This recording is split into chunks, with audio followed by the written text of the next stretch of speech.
Okay. हरे कृष्णा। मैं तरुण श्याम दास आप सभी भक्तों के चरणों में साक्षात अपना दंडवत प्रणाम करता हूँ। और आज हम कृष्णा बुक के छठे अध्याय का अध्ययन करने जा रहे हैं। किसका? 6th चैप्टर का। तो लास्ट जो चैप्टर था, नंद और वसुदेव की भेंट, वो बहुत सिंपल चैप्टर था और बहुत अच्छा भी चैप्टर था, जिसमें हमने देखा कि नंद महाराज की वसुदेव जी से मथुरा के अंदर कैसे भेंट हुई थी। अब हम आगे बढ़ते हैं चैप्टर नंबर 6 में, पूतना का वध कैसे हुआ था। ठीक है। तो यहाँ पर आपको याद होगा कि नंद महाराज मथुरा गए थे वासुदेव जी को मिलने के लिए और कंस को वार्षिक टैक्स भी चुकाने के लिए। तब वहां पर वसुदेव जी उनको थोड़ी सी चेतावनी देते हैं कि ध्यान रखिएगा कि कंस ने बहुत से राक्षस बच्चों को मारने के लिए भेजे हैं, नवजात शिशुओं की हत्या हो रही है, तो मुझे किसी खतरे का डर लग रहा है, आप इस बात से सचेत रहिएगा। तब अब शुरुआत होती है 6th चैप्टर की, जब नंद महाराज वसुदेव जी से मिलकर लौट रहे थे। ये सिचुएशन है, right? So let us start Putana का वध। जब नंद महाराज घर लौट रहे थे तो उन्होंने वसुदेव द्वारा दी गई चेतावनी कि गोकुल में कुछ भी उत्पात हो सकता है, इस पर सोचा, विचार किया और निश्चय ही यह सलाह मैत्रीपूर्ण थी और असत्य न थी। अतः नंद महाराज ने सोचा, इसमें अवश्य ही कुछ न कुछ सच्चाई है। अतः डर के मारे वे भगवान की शरण लेने लगे। उनको लगने लगा कि वसुदेव जी ने कहा है कि कुछ ना कुछ गोकुल में कंस उत्पात मचाएंगे, और वो डरने लगे और भगवान की शरण लेने लगे। ठीक है। संकट आने पर भक्त के लिए क्या है? नेचुरल है, स्वाभाविक है कि वह कृष्ण भगवान का चिंतन करे, क्योंकि उसके लिए और कोई आश्रय नहीं होता। जब छोटा बच्चा संकट में होता है तो अपने माता पिता का आश्रय लेता है। इसी प्रकार जब भक्त संकट में आता है तो वो किसी देवी देवता या किसी और महापुरुष का आश्रय नहीं लेता, वो भगवान पे डिपेंड करता है, भगवान का आश्रय लेता है और तुरंत ईश्वर का स्मरण करता है। अपने मंत्रियों से मंत्रणा करने के बाद कंस ने पूतना नाम की एक डाइन को, जो छोटे छोटे बच्चों को अत्यंत नृशंसता पूर्वक मारने का इंद्रजाल जानती थी, उसको आदेश दिया कि वह शहर में, गांव में, चरागाहों में जाकर सारे नवजात बच्चों को मार दे। ऐसी डाइनें अपना इंद्रजाल वहीं फैला सकती हैं जहां कृष्ण के पवित्र नाम का कीर्तन या श्रवण नहीं होता हो।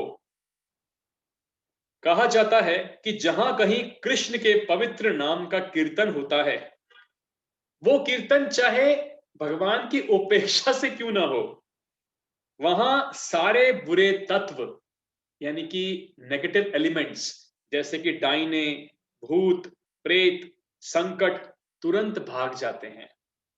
और जहां कृष्ण के पवित्र नाम का कीर्तन गंभीरता से होता हो, जहां प्रेम पूर्वक सीरियसली होता हो, विशेष रूप से वृंदावन में जहां परमेश्वर स्वयं उपस्थित थे, वहां तो यह सर्वथा सत्य है। अतः नंद महाराज के सारे संदेह निश्चित रूप से कृष्ण प्रेम पर ही आधारित थे। वास्तव में पूतना में शक्ति होते हुए भी उसकी गतिविधियों से कोई भय न था। ऐसी ऐसी डाइनें खेचरी कहलाती हैं, जिसका मीनिंग है कि वे जो आकाश में उड़ सकती हैं। और इस तरह का इंद्रजाल आज भी कुछ स्त्रियों द्वारा भारत के दूरस्थ उत्तर पश्चिमी भाग में किया जाता है। वे उखड़े वृक्षों की शाखाओं पर बैठकर एक स्थान से दूसरे स्थान तक आ जा सकती हैं। इस प्रकार की नेगेटिव एलिमेंट्स आज भी मौजूद हैं। पूतना को यह इंद्रजाल आता था, इसलिए भागवत में उसे खेचरी कहा गया है। पूतना किसी प्रकार की अनुमति के बिना ही गोकुल में नंद के आवास महल में घुस गई। ठीक है, घुस गई। अब सुंदर वस्त्रों को पहन के आई, आभूषित होकर परम सुंदरी के रूप में माता यशोदा के घर में गई। सीधे अपने उठे हुए नितंबों, उन्नत उरोजों, कानों की बालियों तथा केशों में लगे फूलों से वो बहुत ही सुंदर लग रही थी, एकदम सुंदर रूपवती युवती का रूप धारण करके यशोदा जी के सामने गई। अपनी क्षीण कटी से वह और भी सुंदर लग रही थी। उसकी आकर्षक चितवन तथा मंद मुस्कान से वृंदावन के सारे वासी मोहित हो गए। भोली भाली गोपियों ने सोचा कि वह हाथ में कमल पुष्प धारण किए वृंदावन में आई साक्षात लक्ष्मी देवी हैं। उन्हें लगा कि वह अपने पति कृष्ण को देखने के लिए स्वयं आई हैं। उनकी अपूर्व सुंदरता के कारण उसे किसी ने नहीं रोका। अतः वह बिना रोक टोक के नंद महाराज के घर में प्रविष्ट हो गई। अनेकानेक बालकों का वध करने वाली पूतना ने कृष्ण को पालने में लेटे देखा भगवान को, और तुरंत समझ गई कि इस नन्हे बालक में अद्वितीय शक्ति है। देखिए, पूतना स्वयं एक डायन थी, और जैसे ही उसने छोटे कृष्ण को देखा, बाल कृष्ण को, उनका तेजस्वी रूप देख करके उसके मन में यह विचार तो आ गया कि ये अद्वितीय शक्ति है, जो राख से ढकी अग्नि की भांति छिपी है।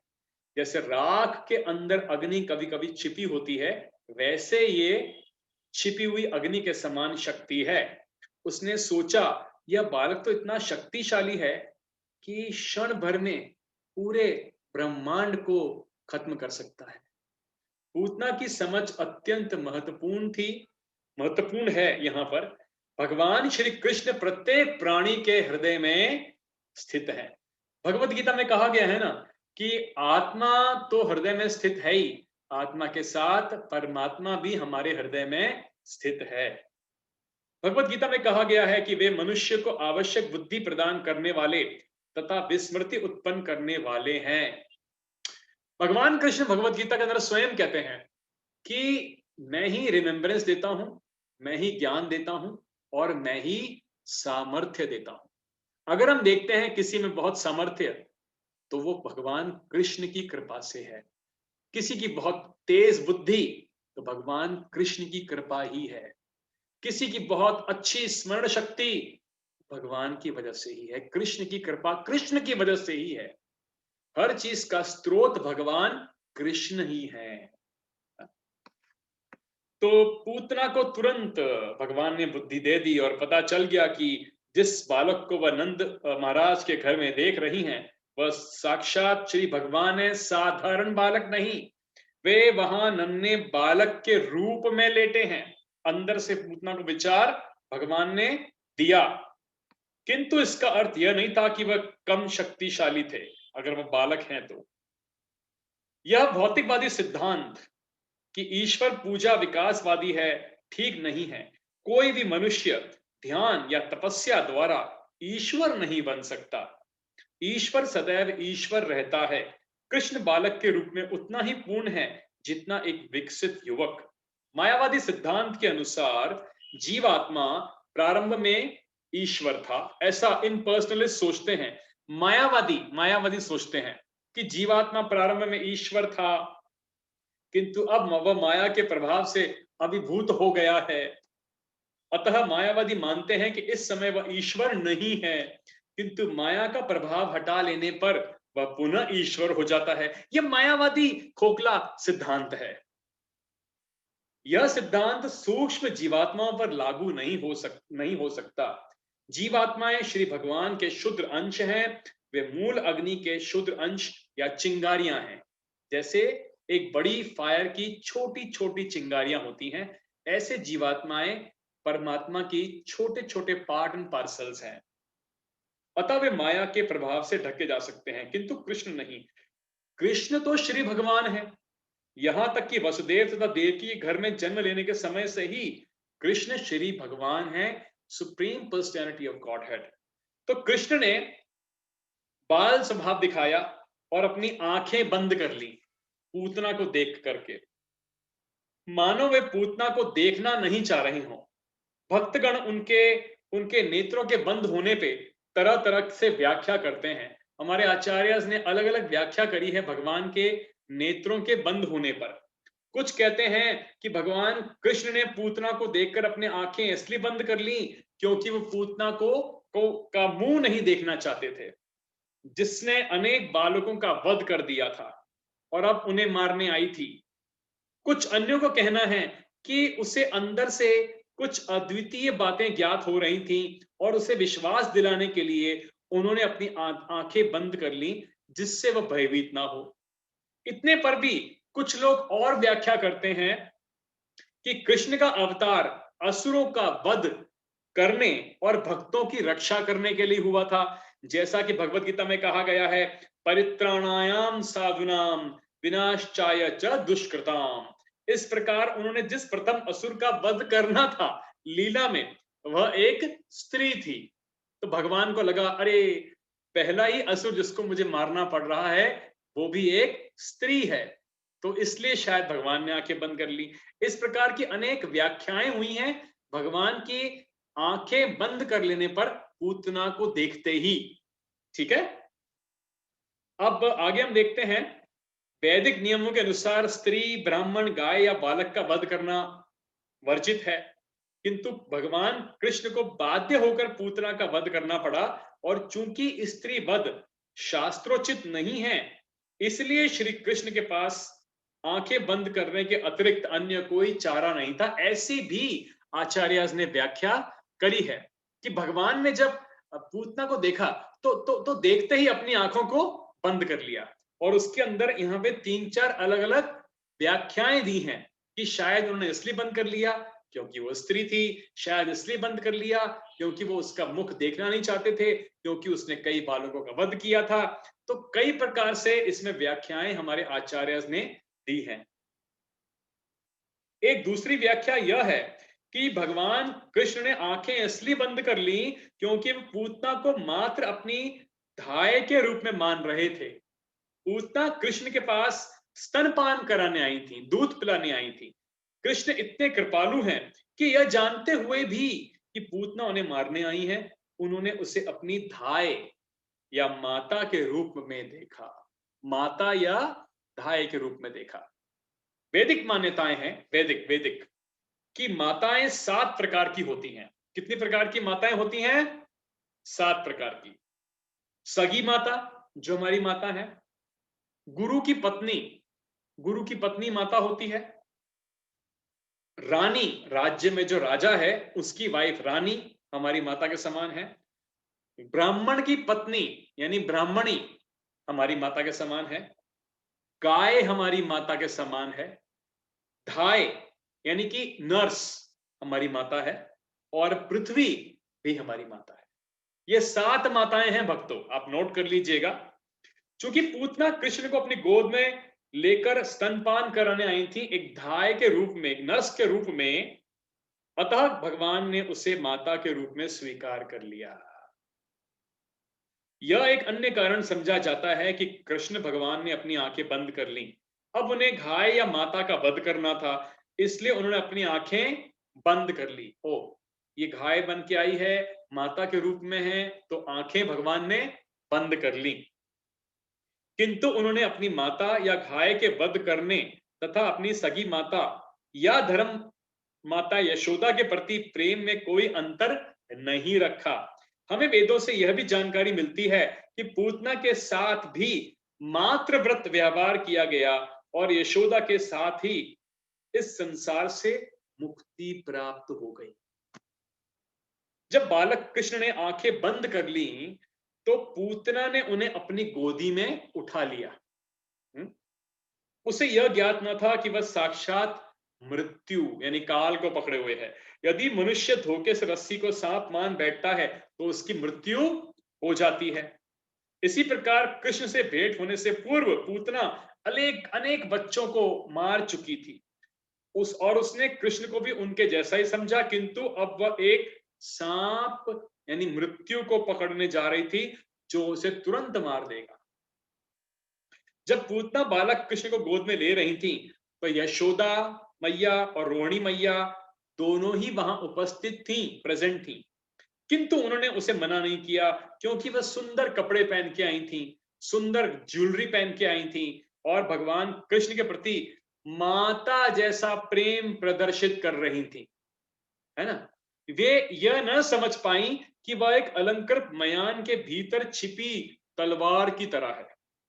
पूतना ने अपने स्तनों में घातक विष लगा रखा था।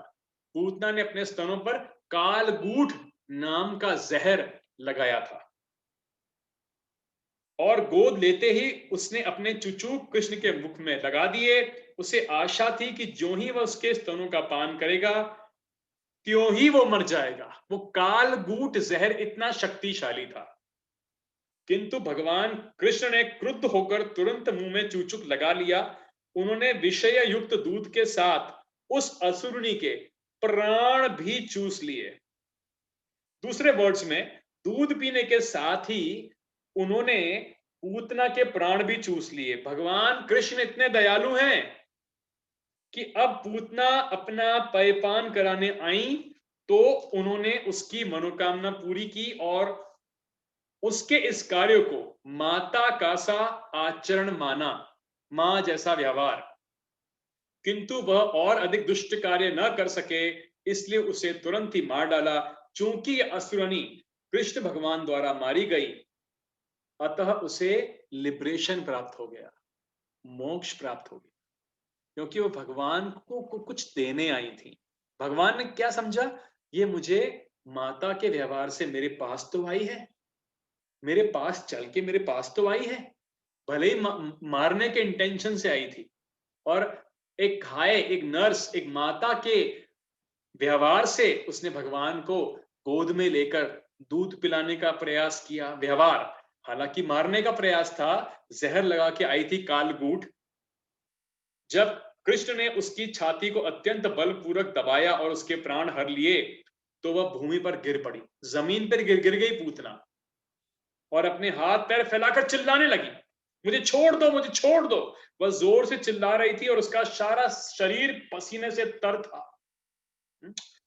जब रोदन करती पूतना मर गई तो चारों ओर पृथ्वी तथा आकाश में, उच्च तथा निम्न लोकों में तथा सभी दिशाओं में भयानक कंपन हुआ, वाइब्रेशन हुआ और लोगों ने सोचा कि कोई वज्रपात हुआ है, जैसे कोई भूकंप आया है। इस प्रकार पूतना के इंद्रजाल का दुख स्वप्न दूर हुआ और उसने एक विराट असुरनी जैसा अपना वास्तविक रूप धारण कर लिया और उसने अपना भयानक मुंह खोल दिया और अपने हाथ पैर फैला दिए। वह उसी प्रकार गिर पड़ी जिस प्रकार इंद्र के वज्र प्रहार से व्रतासुर असुर गिर पड़ा था। बहुत जोर के थड के नॉइज के साथ पूतना का शरीर नीचे धरती पे गिरा।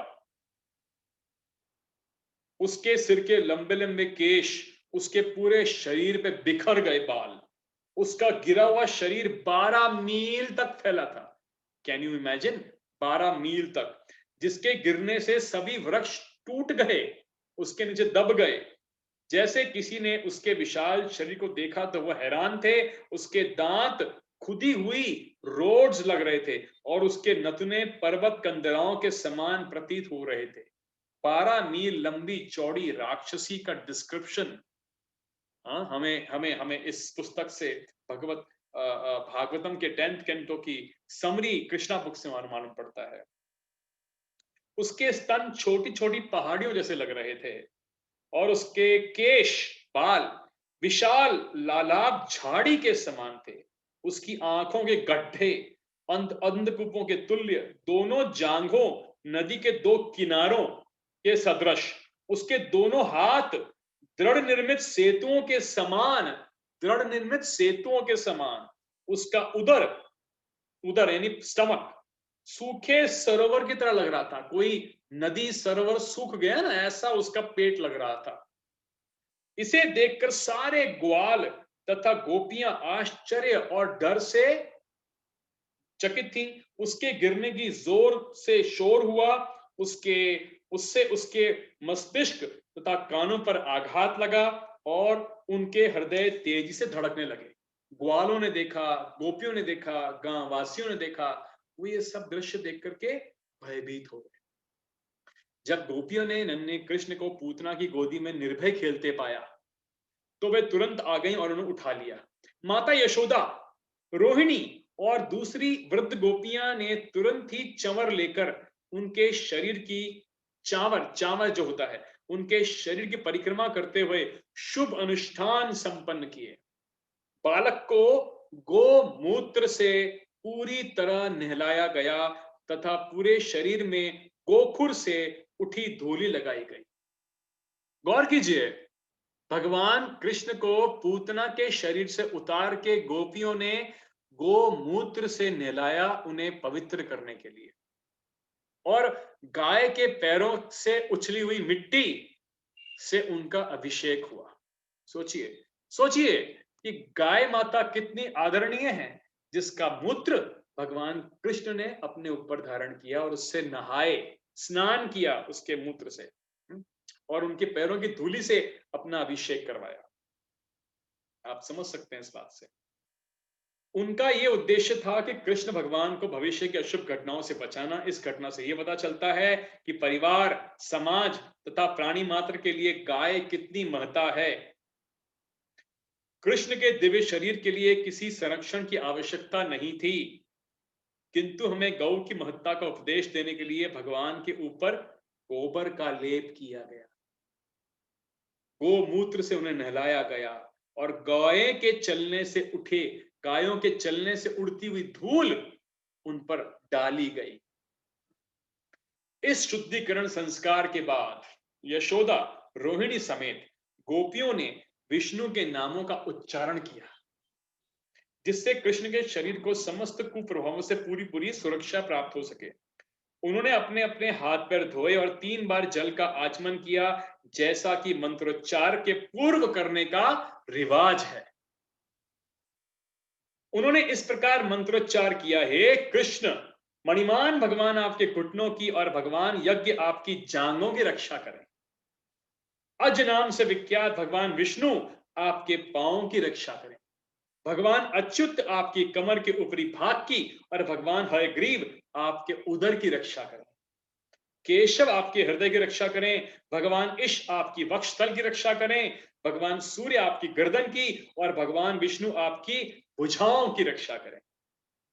भगवान उरुक्रम आपके मुख की रक्षा करें। भगवान ईश्वर आपके सिर की रक्षा करें। भगवान चक्रधर आपके आगे से तथा भगवान गदाधर आपकी पीछे से रक्षा करें। धनुषधारी भगवान मधुसूदन आपकी दाईं ओर से और भगवान अर्जुन आपकी बाईं ओर से रक्षा करें। भगवान उरुगाय अपने शंख से आपकी सभी ओर से रक्षा करें। भगवान उपेंद्र आपकी ऊपर से रक्षा करें। भगवान तारशक्य पृथ्वी पर आपकी रक्षा करें। भगवान हलधर आपकी चारों ओर से रक्षा करें। भगवान ऋषिकेश आपकी समस्त इंद्रियों की रक्षा करें। भगवान नारायण आपके सांस की रक्षा करें और श्वेत दीप के स्वामी नारायण आपके हृदय की और योगेश्वर मन की रक्षा करें। प्रश्नी गर्भ आपकी बुद्धि की रक्षा करें और श्री भगवान आपकी आत्मा की रक्षा करें।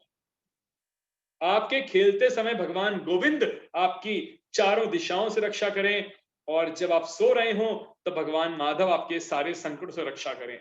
जब आप चल फिर रहे हो तो वैकुंठ के स्वामी आपको नीचे गिरने से बचाएं। जब आप बैठे हो तो भगवान नारायण आपको सारी सुरक्षा प्रदान करें। जब आप खा रहे हो तो समस्त यज्ञों के स्वामी सभी प्रकार से आपकी रक्षा करें। इस प्रकार यशोदा मैया बालक के शरीर के विभिन्न अंगों की रक्षा के लिए विष्णु के विविध नामों का उच्चारण करने लगी। माता यशोदा का यह दृढ़ विश्वास था कि वे अपने पुत्र की रक्षा डाकिनियों, यातुधानियों, कुष्मांडों, यक्षों, राक्षसों, विनायकों, कोटरा, रेवती, ज्येष्ठा, पूतना, मातृकाओं, उन्मादों तथा इसी प्रकार के अन्य भूत प्रेतों से कर सकेंगी। ये सब अलग अलग कैटेगरीज हैं भूत और प्रेतों की, जिन्न और चुड़ैलों की कैटेगरीज हैं, जो मनुष्य को उनके निजी अस्तित्व के बारे में भुलवा देते हैं तथा प्राणों एवं इंद्रियों को कष्ट पहुंचाते हैं। ये कभी कभी सपने में भी आते हैं और उत्पात मचाते हैं, तो कभी ये वृद्धा स्त्रियों के रूप में प्रकट होकर नन्हे मुन्ने बालकों का रक्त ही चूसते हैं। किंतु जहां पर भगवत नाम का कीर्तन होता है, हरि नाम का कीर्तन होता है, भगवान कृष्ण के नाम का कीर्तन होता है, वहां पर ये भूत प्रेत नहीं ठहर पाते। माता यशोदा को गौओं तथा विष्णु के पवित्र नाम के वैदिक आदेशों के विषय में दृढ़ विश्वास था। विश्वास भी कैसा था? दृढ़, स्टॉन्च फेथ, एकदम दृढ़। अतः उन्होंने अपने पुत्र कृष्ण की रक्षा के लिए इन दोनों की शरण ग्रहण की। किस किस की? एक तो उन्होंने शरण ग्रहण की गाय माता, उनका मूत्र, गोबर और उनके पैरों की धूली, और दूसरा उन्होंने विष्णु जी के अलग अलग नाम बोल के बालक कृष्ण के शरीर के हर अंग की रक्षा के लिए प्रार्थना की। तो वैदिक संस्कृति में आदिकाल से गोपालन तथा विष्णु के नाम के कीर्तन पर बल दिया गया है वेदों के अंदर। और आज भी ऐसे व्यक्ति जो वैदिक प्रणाली अनुसार अनुगमन करते हैं, खास करके गृहस्थ लोग, कम से कम 1 दर्जन गौएं पालते हैं और अपने घर में स्थापित भगवान विष्णु के अर्च विग्रह की पूजा करते हैं। जो लोग कृष्ण भावनामृत में उन्नति कर रहे हैं, इन कृष्णा कॉन्शियसनेस में जो लोग उन्नति कर रहे हैं, उन्हें इस कार्यकलाप से पाठ सीखना चाहिए और गौवें तथा विष्णु के शुभ नाम में रुचि लेनी चाहिए। गृहस्थों के लिए मैसेज है कि हम गाय माता को आदर सम्मान दें, उनकी सेवा करें, और दूसरा भगवान विष्णु यानी कृष्ण, उनका अर्च विग्रह का पूजा करें। तो यशोदा मैया ने बीइंग अ गृहस्थ इन दोनों की ही शेल्टर ली। उन्होंने भगवान को मूत्र से, गाय के गोबर से पवित्र करने के लिए नहलाया और फिर भगवान विष्णु से उनकी सुरक्षा की प्रार्थना करी। वृंदावन की जो वयस्क गोपियाएं कृष्ण के प्रेम में इतनी लीन थी, इतनी इतनी डिवोटेड थी कि वे कृष्ण को हर तरह से बचाना चाहती थी। यद्यपि उन्हें इसकी आवश्यकता नहीं थी, क्योंकि उन्हें अपने को पहले से सुरक्षित कर रखा था। वे यह नहीं समझ पाए कि कृष्ण श्री भगवान थे जो बालक रूप धारण किए ये क्रीड़ा कर रहे थे। बच्चों के रक्षा संबंधी अनेक औपचारिकताओं के बाद माता यशोदा ने भगवान कृष्ण को अपनी गोद में लेकर अपना दूध पिलाया। किसको पिला रहे हैं? अखिल ब्रह्मांड नायक भगवान श्री कृष्ण को। जब बालक की विष्णु मंत्र से रक्षा कर ली गई तो माता यशोदा को लगा अब मेरा बच्चा सुरक्षित है। इसी बीच सारे ग्वाले जो कर जमा करने मथुरा गए थे लौटकर आए, तो वे सब पूतना के विशाल शरीर को देखकर हैरान हो गए। नंद महाराज को वसुदेव की भविष्यवाणियां याद आ गईं और वे उन्हें एक ऋषि और योगी मानने लगे कि वासुदेव ने मुझे कितनी अच्छी चेतावनी दी थी, अन्यथा वह यह कैसे बता सकते थे कि वृंदावन से मेरी अनुपस्थिति की अवधि में कोई भी घटना हो सकती है। इसके बाद व्रज के समस्त वासियों ने पूतना के विशाल शरीर के खंड खंड कर दिए, मतलब टुकड़े कर डाले, और उसे जलाने के उद्देश्य से लकड़ी की चिता बना दी। जब पूतना के शरीर के अंग जल रहे थे तो अग्नि से उठे धुएं से अगुरु की सुगंध आ रही थी। अगुरु, क्योंकि पूतना ने जब भगवान कृष्ण का उनको वध करना चाहा और जब भगवान कृष्ण ने पूतना के जब प्राण हर लिए उसके स्तनों से, तो वो परम शुद्ध हो गई और वैकुंठ चली गई। और वैकुंठ में भगवान ने पूतना को अपनी माता का दर्जा दिया और पूतना का शरीर एकदम स्वच्छ हो गया, पवित्र हो गया, भगवान को छू लिया, भगवान ने उसके प्राण हरे, भगवान ने उसका स्तनपान किया, इसलिए उसके शरीर से अगुरु की सुगंध आ रही थी। यह सुगंधी कृष्ण द्वारा वध किए जाने के कारण थी, जिसका अर्थ यह हुआ कि असुरनी पूतना के सारे पाप धुल गए थे और उसे स्वर्गिक शरीर प्राप्त हो गया था। कितनी सुंदर बात है ये। यहां एक ऐसा एग्जाम्पल प्राप्त होता है कि भगवान कितने सर्व कल्याणकारी हैं। पूतना कृष्ण भगवान को मारने आई थी, किंतु चूंकि उसने उनका दुग्धपान किया था, इसलिए वो तुरंत, मैंने बताया आपको, पवित्र हो गई और उसके मृत शरीर को दिव्य गुण प्राप्त हुआ। उसका एकमात्र कार्य छोटे छोटे बालकों को मारना था। उसे केवल रक्त प्रिय था, किंतु कृष्ण के प्रति द्वेष रखते हुए भी उसे मोक्ष प्राप्त हो गया, क्योंकि उसने कृष्ण को अपना दूध पिलाया था, भगवान को अपना दूध दिया था। तो वो तो मारने के उद्देश्य से उसने दूध पिलाया। अगर हम भगवान को प्यार से कुछ ऑफर करेंगे तो भगवान हमें क्या नहीं दे सकते। अतः उन लोगों के विषय में क्या कहा जाए जो माता के रूप में कृष्ण को अत्यंत प्रिय हैं और जो अत्यंत प्रेम पूर्वक सदा उनकी सेवा करते हैं और जो हर जीव के परमात्मा हैं और पूर्ण पुरुषोत्तम भगवान हैं। हाँ? इससे यह निष्कर्ष निकला कि भगवान की सेवा में लगाई गई अल्प शक्ति भी अपार दिव्य लाभ प्रदान करने वाली है। इसकी व्याख्या भगवत गीता में की गई है, स्वल्पम मत्स्य धर्मस्य त्रायते महतो भयात। कृष्ण चेतना में की गई भक्ति इतनी ट्रांसेंडेंटल है कि अनजाने या जाने में भगवान कृष्ण की थोड़ी सी भी सेवा से बड़ा लाभ प्राप्त होता है। किसी वृक्ष के पुष्प अर्पित करके कृष्ण की पूजा करना भी उस जीवात्मा के लिए लाभप्रद है जो वृक्ष के अस्तित्व तक सीमित है। जब भगवान कृष्ण को फूल और फल अर्पित किए जाते हैं तो अप्रत्यक्ष रूप से उस वृक्ष को भी लाभ पहुंचता है जिसके वो फूल हमने भगवान को चढ़ाए, जिसमें फूल लगे थे। अतः अर्चना विधि हर एक के लिए लाभप्रद है। कृष्ण ब्रह्मा तथा शिव जैसे महान देवों द्वारा पूज्य हैं और पूतना इतनी भाग्यशालिनी थी कि वही कृष्ण बालक रूप में उसकी गोदी में खेले। श्री कृष्ण के वे ही चरण कमल जो ऋषियों या भक्तों द्वारा आराध्य हैं, पूतना के शरीर पे भगवान के पैर पड़े। लोग कृष्ण की पूजा करके भोजन की भेंट चढ़ाते हैं, किंतु उन्होंने तो पूतना के शरीर से स्वतः दुग्धपान भगवान ने स्वयं कर लिया।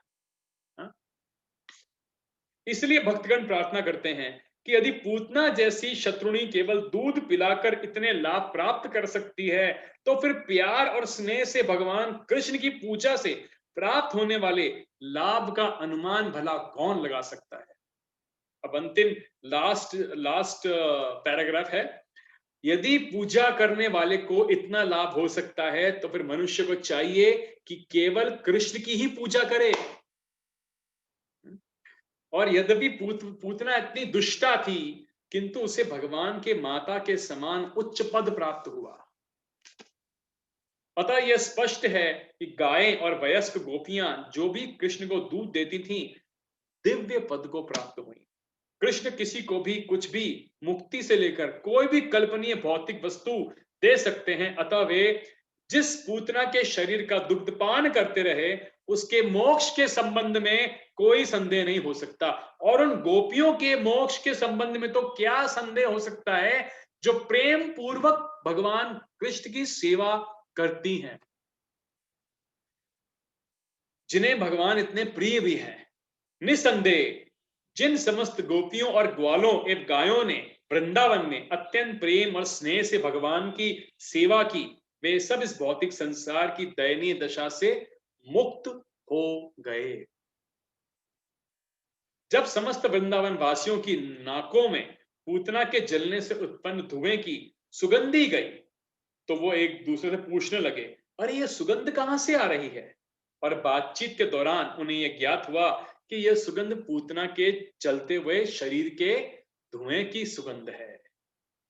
कृष्ण उन्हें प्राणों से प्रिय थे और जैसे ही ग्वालों ने सुना कि कृष्ण द्वारा पूतना का वध हुआ है तो सबने प्रेमवश उस बालक को आशीर्वाद दिया। पूतना के जल जाने के बाद नंद महाराज घर पे आए और तुरंत ही बच्चे कृष्ण को गोद में लेकर उसका माथा चूमा। इस प्रकार वे परम संतुष्ट हुए कि नन्हा सा बालक इस महान विपदा से बच गया।